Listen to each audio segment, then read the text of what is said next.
Born in 1955, out of outrage over apartheid laws, the Black Sash has fought tirelessly against injustice and inequality for 5.5 decades. When the first 6 women mobilized the support of thousands of others to march in protest against laws aimed at removing people then classified colored from the voters' roll, they could have had little idea of what was to follow. Calling themselves the Women's Defense of the Constitution League, they famously draped a black sash over a symbolic replica of the Constitution when the Senate Bill and the Separate Representation of Voters Bill were eventually passed. Despite their failed challenge, the women of the League refused to pack away their black sashes, which they had worn in mourning at the death of constitutional rights. Instead, they formally took on the name of the Black Sash and embarked on new campaigns against the erosion of civil liberties, racial segregation, and the damage inflicted by the policy of migrant labor. Not only were they determined to oppose unjust laws, but they also wanted to do something practical to help. In 1958, a bail fund was set up to assist those who were arrested in terms of the pass laws. Soon afterwards, the first Black Sash Advice Office was opened in Cape Town, offering free paralegal advice and support. Over the next 5 years, advice offices were opened in 5 other centers, staffed mainly by volunteers and supported by men and women from the townships who acted as interpreters. The following 20 years were bitter and difficult for those who actively opposed apartheid. Political movements and their leaders were driven underground or into exile, and many opposition voices were brutally silenced. But the women of the Black Sash refused to give up or back down. Day after day, they stood in silent protest with their placards. Day after day, they continued to help those who queued outside the Black Sash advice offices. Their physical witnessing presence enabled the Black Sash to speak with authority of what its members had experienced in the courts and at commissions of inquiry, monitoring at sites of forced removals, potential violence or police action, and later monitoring in the electoral campaign in 1994 and then the election itself. Every comment, every statistic, every statement issued by the Black Sash during these difficult years was underpinned and supported by these daily experiences in the advice offices, in fieldwork, and in personal witness.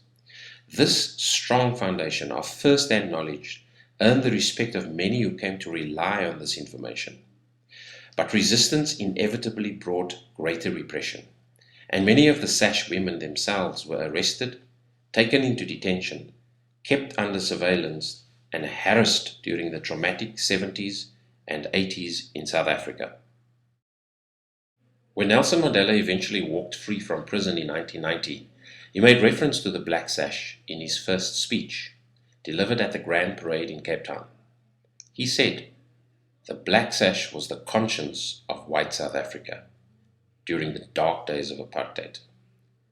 Despite the terrible ongoing violence in the early 90s, the time had come to prepare for the building of a new nation. The Black Sash took part in the work to develop a new constitution, as well as in the debates about the nature of transition and the shape of the new society. They also engaged in extensive voter education in the run-up to South Africa's first all-inclusive election in 1994. As the very foundations of South Africa began to change, the Black Sash too began to consider what its new role should be.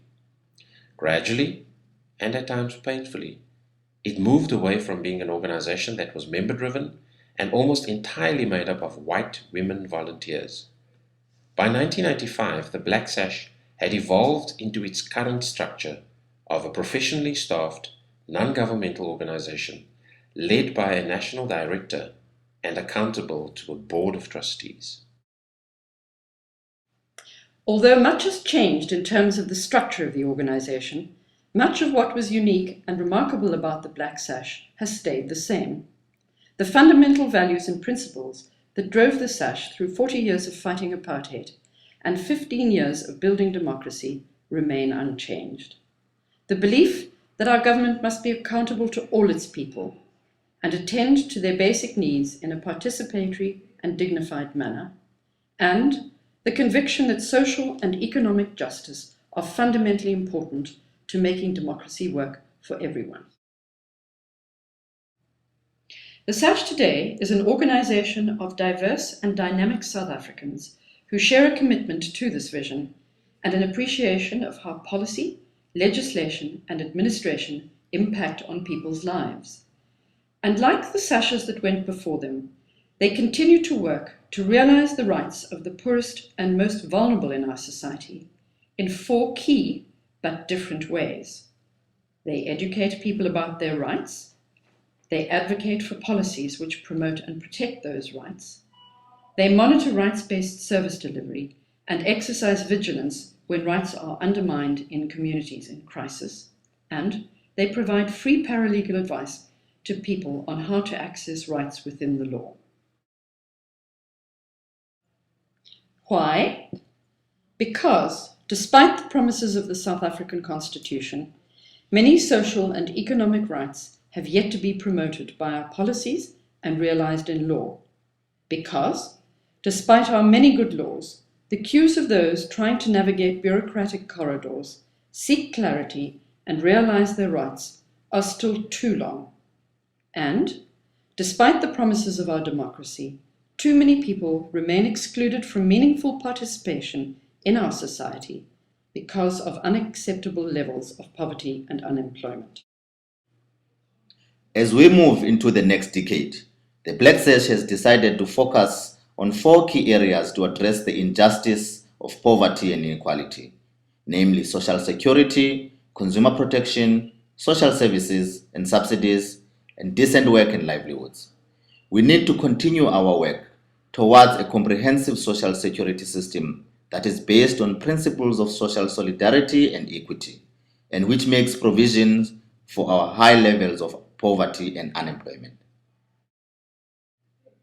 We need to continue our work for a fair consumer and credit environment, particularly for poor communities, with an emphasis on food security as well as essential goods and services. We need to continue our work for the accountable, equitable, and affordable delivery of good quality social services, including healthcare and basic municipal services. And we must work for policies and programs that create opportunities for people to develop and sustain themselves and participate meaningfully in society. You can help us take this legacy forward. You can help us ensure that the good work continues even when you are gone. You can make human rights real in South Africa.